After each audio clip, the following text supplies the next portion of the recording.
Oh man, the AT15. As said, why don't you like me? No one likes this tank that I know. It's kind of there in the tech tree, and it's before the Tort and the FV and all that. And yeah, I started looking at it and playing it, and I put it up against other tanks in its tier, and you're going to think I'm out of my mind, but this tank is OP. It has ridiculous DPM, it has excellent dispersion and accuracy, it has no trouble whatsoever penning stuff, and it has a bucket load of armour. I put it against the IS-6 and the IS-5, and yes, I do know that they are not 2Ds, but those are the sorts of tanks that it comes across, and I found that when correctly positioned on the battlefield, it can eat those things alive. It will eat you alive if you want to go park in front of it. So I put a couple of games in just to demonstrate what you can do, and people seem to think that this tank, if you drive it, it's without options. And in fact, there are numerous options to drive in this tank. You can drive it as I'm about to drive it at the enemy, like a bloody riot shield. No worries if you know what you're doing. I mean, it's point and click. It's like driving on a motorway. You got to look out for what's behind you and what's to the side.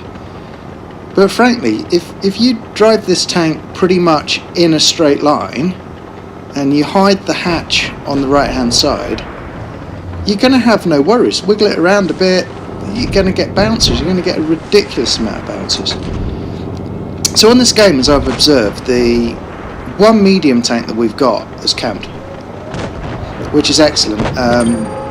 The enemy have got lots of meds and lights, they've all gone hill. I'm going to support the IS-2SH, and you can see the bounces coming in already. That IS-5 has got a bloody awful gun. It's trolling the hell out of him, and I'm just sat there bouncing stuff. So you just watch the bounces come up. Now, as long as I don't YOLO forward here and take fire from potentially 3 directions, I'm going to be absolutely apples in this game. There's a Tiger 1, and when you're top tier in this thing, it's just evil. And look at this poor bugger.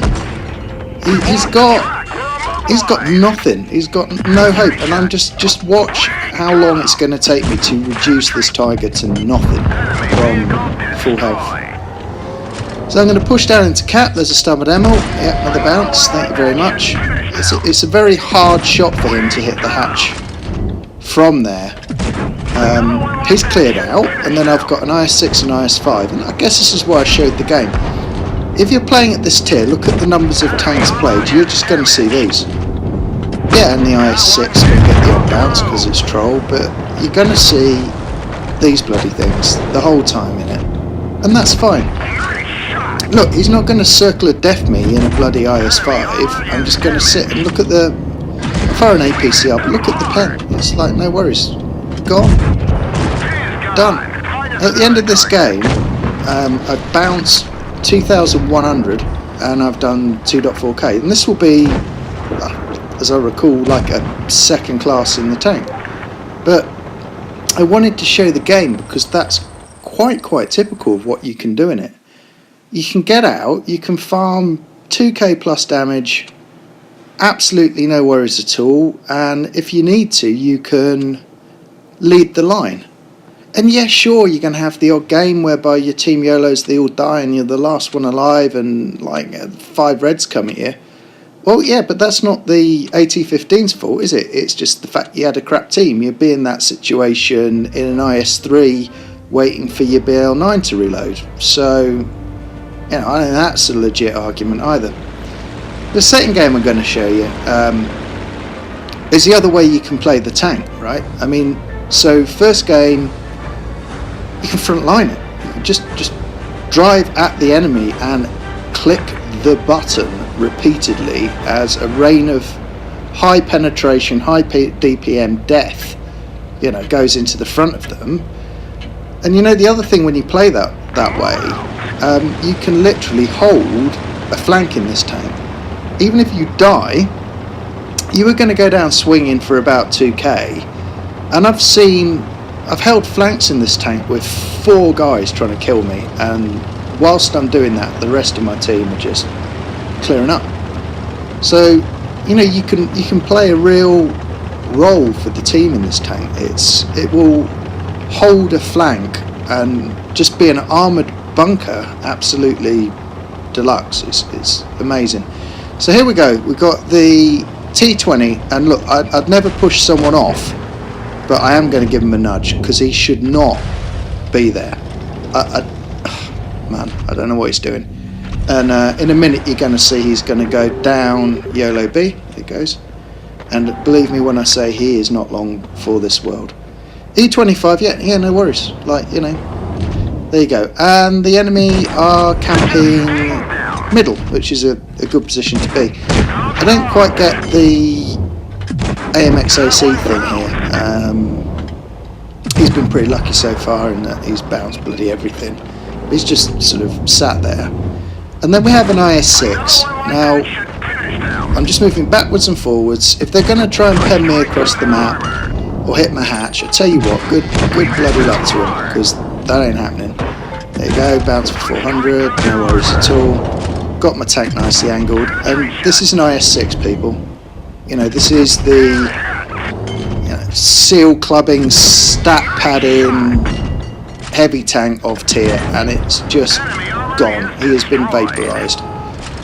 And we're going to move up, have another look. Now there is no need for me to move whatsoever here. The team have pushed across and they're spotting there's another bounce for 400. I mean, what's that IS going to do across a map to this tank? You know, he might pen me. He would have to be incredibly lucky to do that.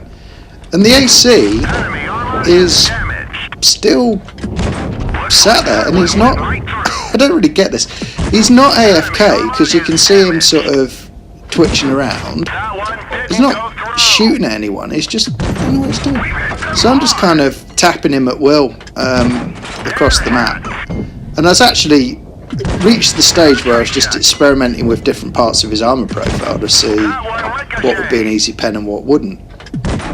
And it doesn't matter. I mean, with the rate of fire in this tank, another one's along real quick. You miss or you bounce, no worries. There'll be another one long in a second, no worries at all. So there you go. Shots are going to start to dry up. The ding is going to think better of life, and the Borsig's going down to certain doom. The other thing I've noticed with this tank, if people see it on their own, on its own, they're like, oh yeah, look, it's an 88. Yeah, we can do all sorts of nasty things to the 88. And that's what the ding and the IS are thinking here. They're thinking, oh yeah, okay, look at that guy over there.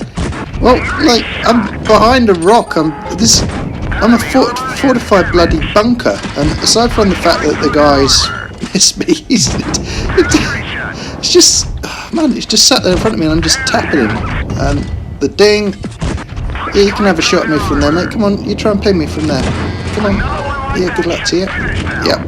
And you can see he's just had enough. And the amount of times you drive this tank at people, and you can see him trying to aim, and you can see him bouncing, and you can see them basically losing their shit, and then they just bugger off because they've had it. And if you're next to a rock or whatever, anyway, they ain't going around you. Just park the damn thing and farm.